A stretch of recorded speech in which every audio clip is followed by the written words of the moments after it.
Hi అండి, నమస్తే. నేను మీ తేజస్ని. ముందుగా నా ఛానల్ని సబ్స్క్రైబ్ చేసుకోండి. వీడియో చూసిన లైక్ చేయండి, షేర్ చేయండి. ఇంకాస్త మంది నా వీడియోని అయితే చూడగలుగుతారు. ఇవాళ రెసిపీ వచ్చేసి స్వీట్ పొంగల్ ఎలా ప్రిపేర్ చేయాలో చూద్దాము. పండగ అనగానే మనం ముందుగా దేవునికి నైవేద్యంగా ఇలా స్వీట్ పొంగల్ అయితే చేసి పెడుతూ ఉంటాము. అలాగే ఈజీగా కూడా అయిపోతుంది. నేను చేసే విధంగా చేయండి. చాలా అంటే చాలా బాగా రుచిగా వస్తుంది పొంగల్ అనేది.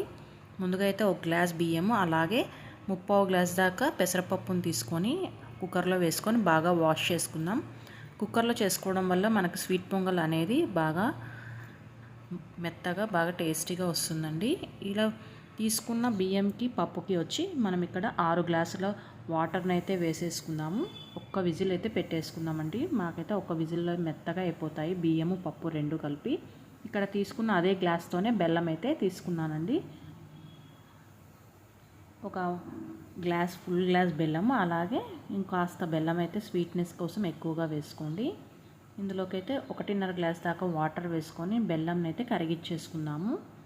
ఇలా బెల్లం అంతా కరిగి చల్లారనిచ్చుకోవాలి.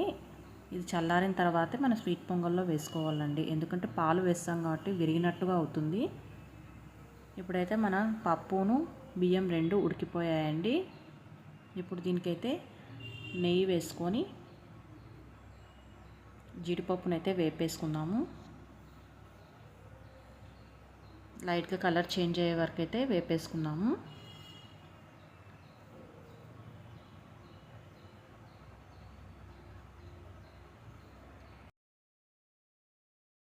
ఇప్పుడైతే స్టవ్ ఆఫ్ చేసేసి పక్కన పెట్టేసుకుందాము. ఇప్పుడు బియ్యం పప్పులోకి అయితే ఈ బెల్లం అయితే చల్లారిపోయింది కదండి. ఇలా వడగట్టుకుందాము. ఏవైనా డస్ట్ పార్టికల్స్ అలా ఏవైనా ఉంటే వడగట్టుకోవడం మంచిదే కదండి.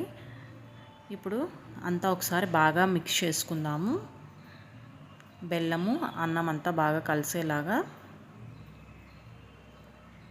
ఇది ఇచ్చి మా ఇంట్లో పిల్లలకి మా వారికి అయితే ఫేవరెట్ అండి. చాలా బాగుంటుంది. ఇలా పెద్ద గ్లాస్ దాకా అయితే పాలైతే చిక్కటివి వేసేసుకుందాము. అంతా ఒకసారి బాగా మిక్స్ చేసేసుకొని నోట్లో పెట్టుకుంటే ఇట్టే కరిగిపోతుందండి. అంత టేస్టీగా ఉంటుంది ఇలా పొంగల్ అయితే చేసుకొని స్వీట్ పొంగల్. ఇప్పుడు ఇందులోకి అయితే ఇందాక జీడిపప్పు వేపుకున్నాం కదండి, నెయ్యితో సహా ఇందులోకి అయితే వేసేసుకుందాము. అంతా ఒకసారి బాగా మిక్స్ చేసేసుకొని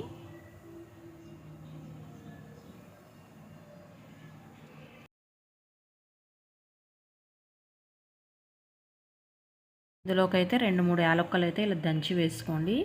మంచి ఫ్లేవర్ ఉంటుంది యాలక్కలు వేసుకోవడం వల్ల. అంతే అండి, మన టేస్టీ అయిన స్వీట్ పొంగల్ అయితే ప్రిపేర్ అయిపోయింది. మీరు కూడా ట్రై చేసి నాకైతే కామెంట్ సెక్షన్లో అయితే తెలియజేయండి. ఈ స్వీట్ పొంగల్ వచ్చి మంచి క్రీమీ స్ట్రక్చర్తో అయితే వచ్చిందండి. వీడియో చూసిన తర్వాత లైక్ చేయండి, షేర్ చేయండి, అలాగే ఛానల్ని అయితే సబ్స్క్రైబ్ చేసుకోండి. Thank you so much for watching.